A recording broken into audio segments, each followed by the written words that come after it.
द्वारका के, जी हां, गुजरात में द्वारका में 5 बांग्लादेशी महिलाओं को गिरफ्तार किया गया है। वो अवैध तरीके से रह रही थी। बांग्लादेशी एजेंट के जरिए उन्होंने भारत में प्रवेश किया था। एजेंट को 25,000 रुपए देकर समुद्री रास्ते से वो द्वारका आई थी। गुजरात की एजेंसियों ने इस पर कार्रवाई की है। 5 महिलाओं को पकड़ा गया है जो एजेंट के जरिए पैसे देकर जिन्होंने भारत में प्रवेश किया था। एजेंट को 25,000 रुपए दिया था और समुद्री रास्ते से आए थे। गुजरात के द्वारका में एसओजी की बड़ी कार्रवाई हुई है जिसमें 5 बांग्लादेशी महिलाओं को पकड़ा गया।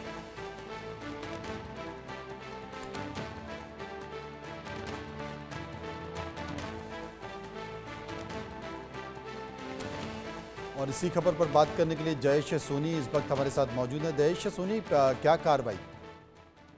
जी बिल्कुल, मैं आपको बता दूं कि जिस प्रकार से एसओजी इस समय जो अवैध तरीके से निवास करने वाले लोगों के खिलाफ पूरे राज्य में मुहिम चल रही है, जिसके तहत द्वारका, जो कि एक देवभूमि के तौर पर भी जानी जाती है, कृष्ण भगवान का वहां पर मंदिर है और धार्मिक स्थान के हिसाब से वहां पर बहुत ज्यादा पर्यटक भी वहां पर हमेशा आते जाते रहते हैं। इस जगह पर पिछले दिनों जो अवैध निर्माण थे वो भी तोड़े गए और उस दौरान भी कई ऐसे संदिग्ध लोगों को हिरासत में भी लिया गया था। इसी कड़ी के अंदर और ज्यादा डिटेल में जब जांच कर रहे थे, उसी दौरान जानकारी मिली कि जो मंदिर के पीछे साइड पर एक जो बस्ती है, वहां पर कुछ महिलाएं अवैध तरीके से रह रही हैं।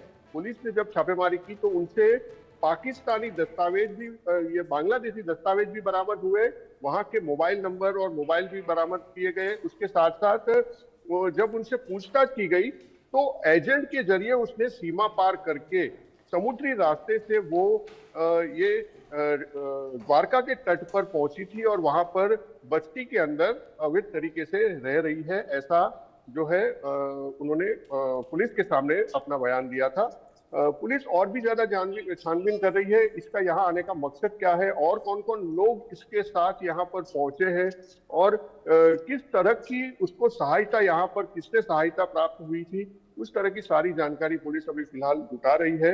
इसको कोर्ट के आदेश के बाद डिपोर्ट करने की कार्रवाई भी आगे चलकर की जाएगी। फिलहाल इनको हिरासत में लेकर के और उनके साथ कौन कौन इस प्रकार से सीमा पार करके आया है उसकी जानकारी जुटाई जा रही है। धन्यवाद जयेश। हमारे माननीय सीएम साहब और एचएम साहब का एक फोकस है कि जो भारत में गैर कायदेसर घुसनखोरी होती है उसको कंट्रोल करना है। इसी हिसाब से जिला पुलिस ने डेढ़ साल पहले एक दरियाई मार्ग से एक अटेम्प्ट हुआ था। ईरानी लोग जो है इंडिया में एंट्री ट्राई कर रहे थे, उनको हमने जो है डिटेन किया था और उनके विरुद्ध लीगल एक्शन लिया था। इसी पे हमारी टीम जो है ह्यूमन सोर्स डेवलप करती है।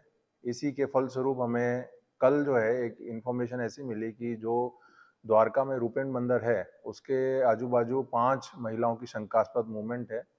इस आधार पे हमारी एसओजी टीम ने जो है उनके विरुद्ध लीगल एक्शन लिया और उनकी जो इंट्रोगेशन में ये पता लगा कि ये लोग इंडिया में बगैर कोई परमिशन, बगैर कोई इंडियन डॉक्यूमेंट्स के आए हैं और ये लोग मूल बांग्लादेशी हैं। इनके कब्जे से हमें मूल बांग्लादेश के जो डॉक्यूमेंट्स हैं, दस्तावेज है, वो भी मिले।